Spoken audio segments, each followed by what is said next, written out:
you guys decide to do such a massive undertaking? It was absolutely 100% an accident. It goes all the way back to 1995. Everybody remember Kisstory when it first came out? Yeah! Like all the rest of you guys, I paid my $150, got Kisstory. For some reason, I thought there was going to be a complete list of every concert they'd ever done, and there wasn't.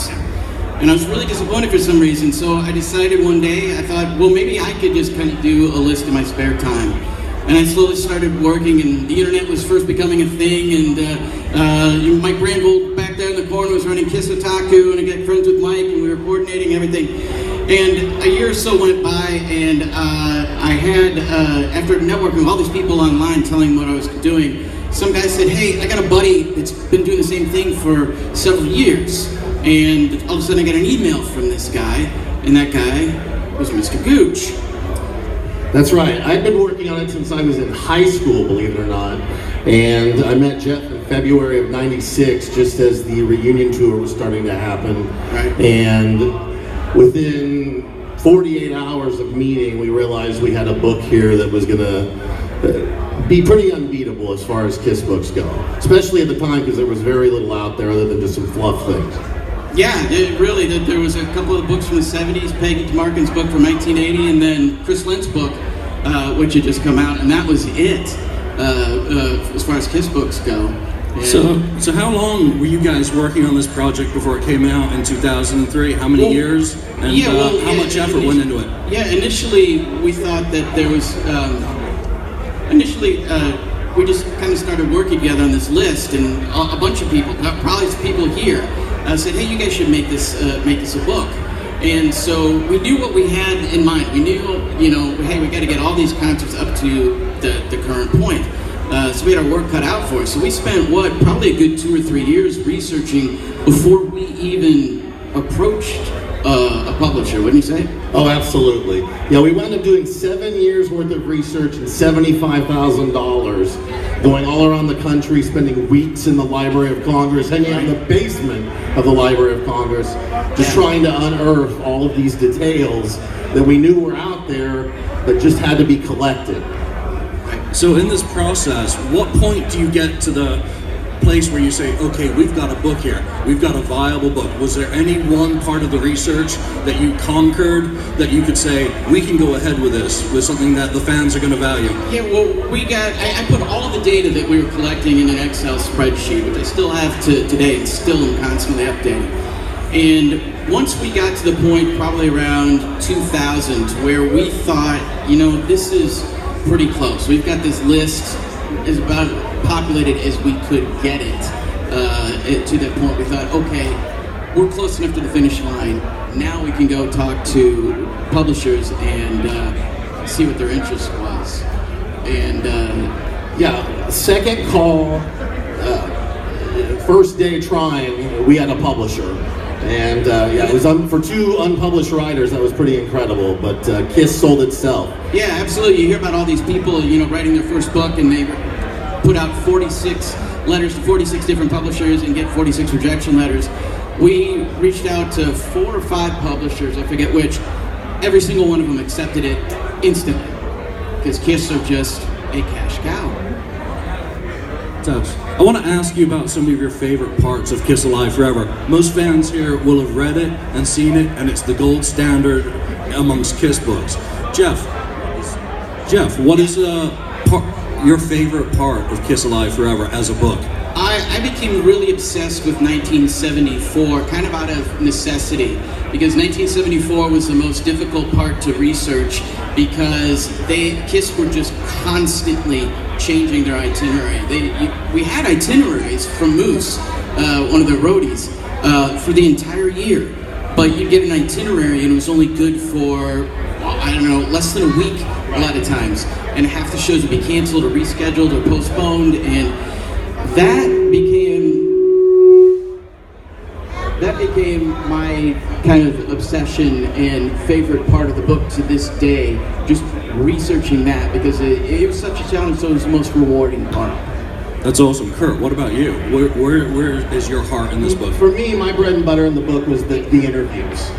We tracked down over 200 people over a period of several years, and everybody from Bill Aucoin to Bruce Kulick to Bob Kulick to the roadies to people that worked at Casablanca to anybody that was involved in the Aucoin or Casablanca management or even Glickman Marks management companies, and got their stories and really, really put this thing together right from the people that knew what had happened.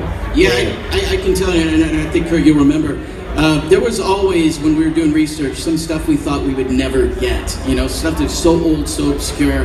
And I remember one day making contact with a guy up in Canada, and he told me that he knew this promoter who had promoted Kiss's 3 shows in February of '74. It was like the first time they ever went out on the road. And so I contacted him, and within a 15-minute phone call, this stuff that we thought was so old, so obscure, we literally got down to the person, how many people attended, how many tickets were put on the ticket manifest, stuff about the opening acts, and it was that day, I think we both realized that there was nothing that we, you know, theoretically could not unearth. That was a real, you know, kind of breakthrough moment for us. So that's a great one of conquering. Do you have any regrets with the original book? Something that you could not get, something that you could just not find out or to clarify? And if so, Kurt, what would that be for you? Yeah, you know, when you do a book, there's so much that goes into it, especially a reference book like this. You work on it night and day, and we had the information, but somehow we accidentally skipped putting in Amarillo 1983, which I don't know how we did that, but we just somehow skipped it. But it is in the new edition.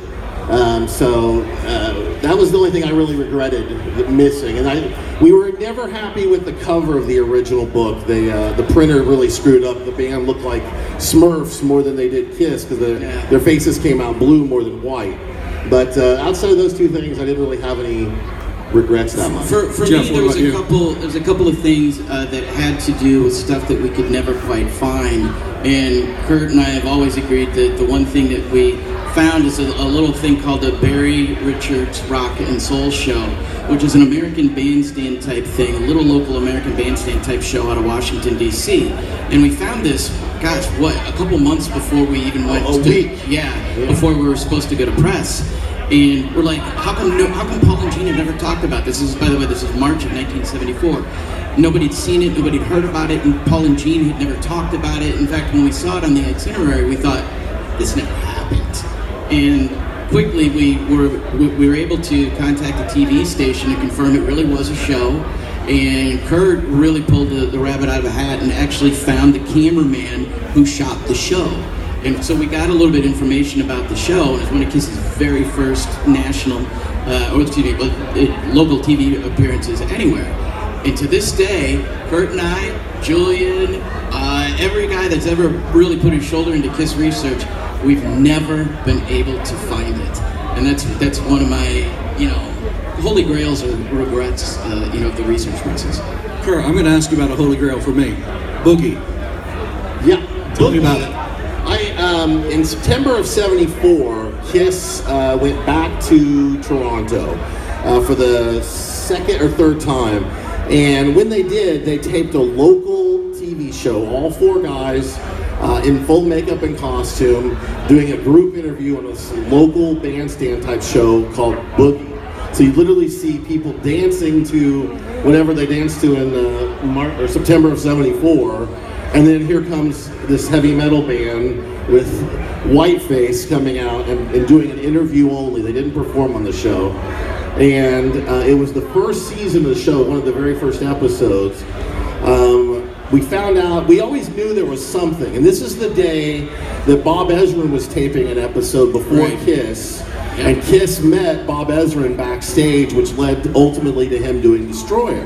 So this was the very first day that they met him, and I wound up, within 24 hours of discovering the name of the TV show, which is what we didn't know, I literally was on the phone with the CBC in Canada, trying to dig through their archives, and we determined that the show still exists, but the whole entire first season was never saved.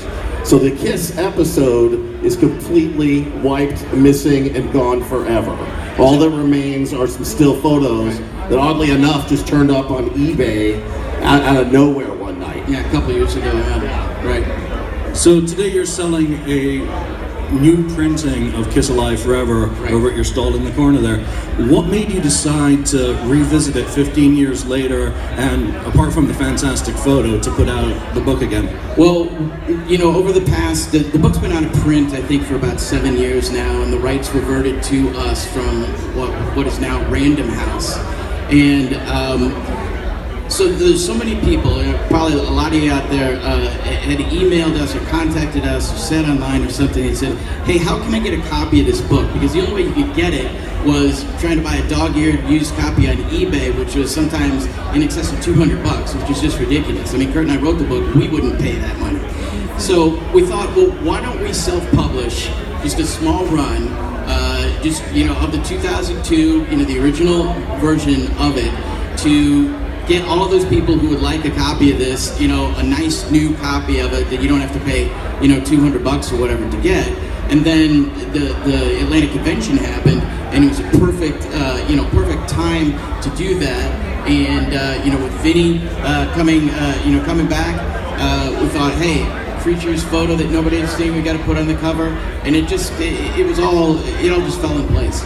Kurt, how did you guys come up with that particular photo, and were there any others that you hadn't kind of considered for it? You know, it's funny, really is a KISS community, and a gentleman by the name of Ross Radley, who's Ross, over here Ross, you're in the Ross house. is over there, everybody. Say hi, Ross.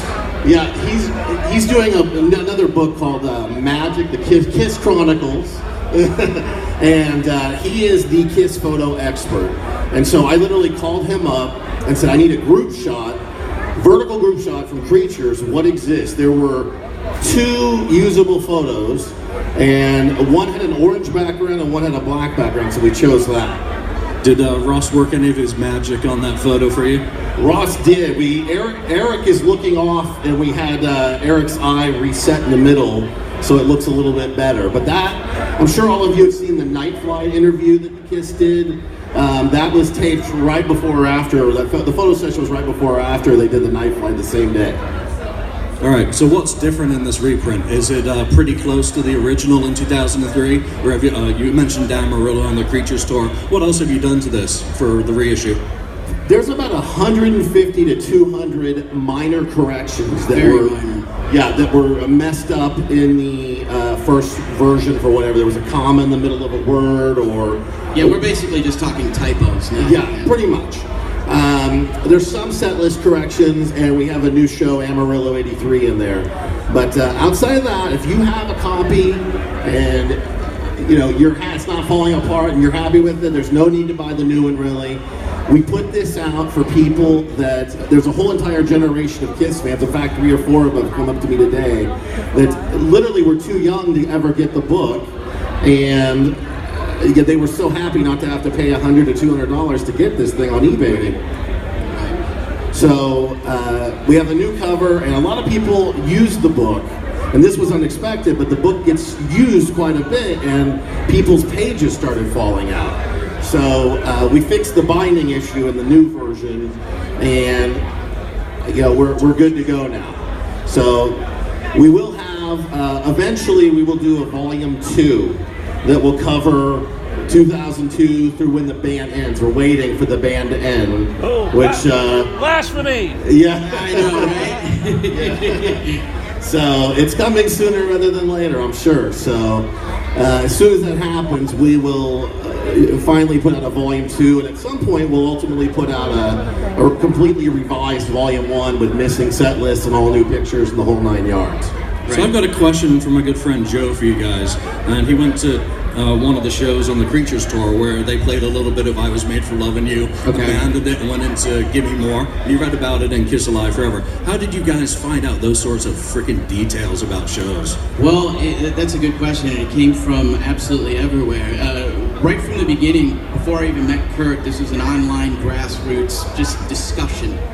And so many people, such as yourselves, participated very willingly. In fact, I always look at Kiss Alive Forever as your book, because you all contributed to this, and the Road Crews book, because it never would have happened without them.